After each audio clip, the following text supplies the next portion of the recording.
What? What? 20 years? Oh no, I can't even handle that. That is like, hi everybody, this is Will Hall. I really wish I could be there with you in person. So I'm time traveling 20 years distance through a vortex from Northern California, the capitalist dystopia of California, the soon to be People's Republic of California.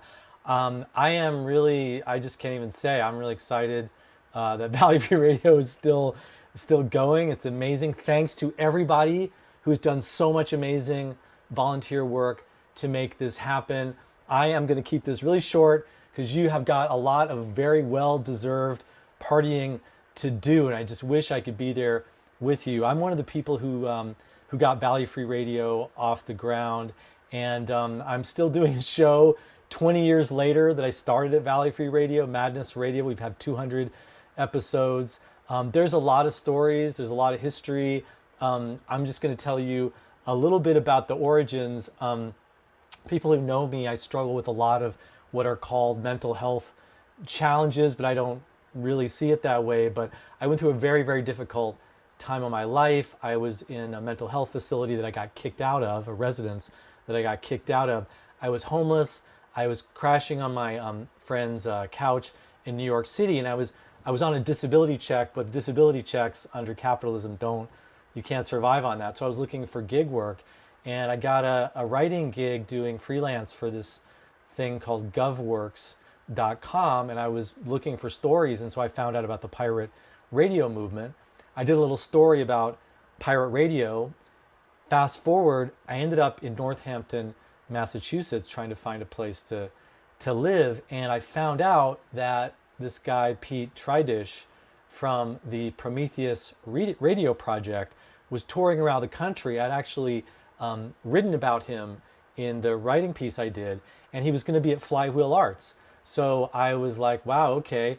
And I was really struggling with being out in the world, and it took a lot of courage just for me to show up at Flywheel. There was nobody there except me, Pete Tridish, and this guy that you may have heard of, Ed Russell.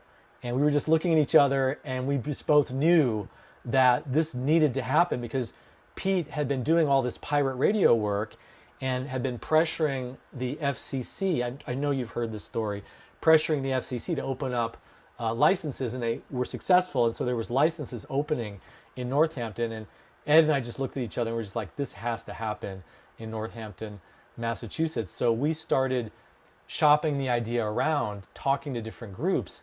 And what's interesting is that a lot of groups didn't know what we were talking about, and they were just very confused. They didn't really get on board, except there were a couple of people who immediately got it.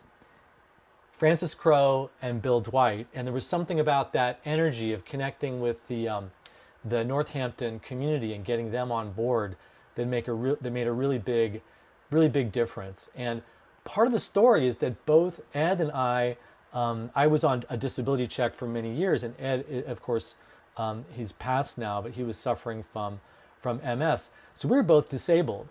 So a lot of the origin story of Valley Free Radio is a little bit like what the society says is productive and valuable maybe isn't what is actually productive and valuable, and maybe we have a different vision.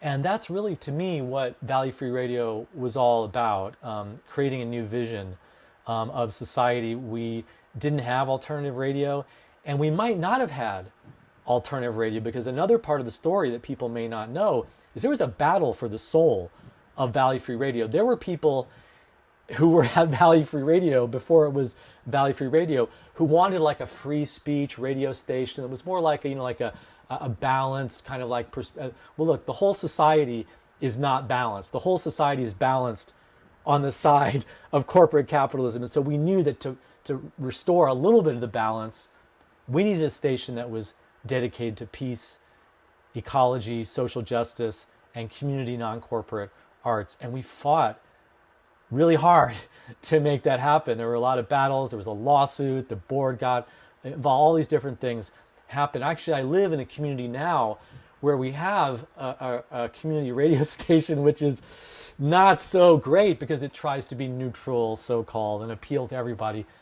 So Northampton's community radio station could have been a lot different, and it really is the passion and the vision of so many people like Ed, who really got it off the ground and got this. We were the little spark, and there's no way we could have done it. Just him and me. I mean, I would disappear for months. I mean, forget it.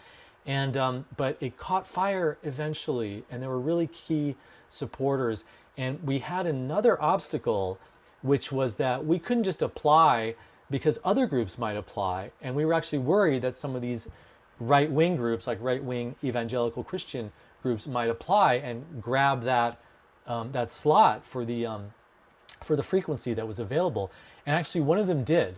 And we had a very smart strategy because we actually had multiple applications. We got Johanna Halbeisen with the we got Johanna Halbeisen with the New Song Library. We got Tapestry Health, so that when we applied and we were competing with these other groups, we could then in the second round combine our applications into one bid, and that's how we protected that we would actually get the station for the community.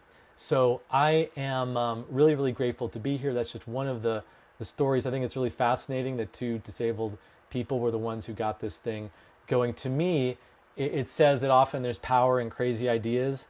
Maybe crazy ideas aren't so crazy after all. And let's see, I think that's what I want to say. Have fun. Oh, I also wanted to say a big thank you because I kept going and I was able to kind of continue to contribute because I had a couple of very powerful, magical things in Northampton. I had the Freedom Center, which is a community of mental health survivors, psychiatric survivors, which has since kind of contributed to and morphed and developed and helped seed the Western Massachusetts Recovery Learning Community. So I'm very, very grateful to the Wildflower Alliance and that community for helping really create the context that helped me to kind of lift myself up. And also I'm really grateful to Broadside Bookshop, where I had been fired from a bookshop across the street, and then they hired me, and they kind of became like a nurturing family for me. And those were sort of like some of the roots that allowed me to do the work that I was doing and be part of this incredible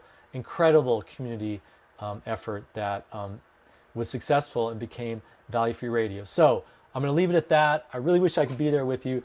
Enjoy your partying, celebrate. Let's do 20 more years. Let's bring down capitalism. Let's bring down patriarchy. Let's create a democratic society that really serves the needs of the people, everybody in the society. And I'm just sending you all a big hug from Northern California.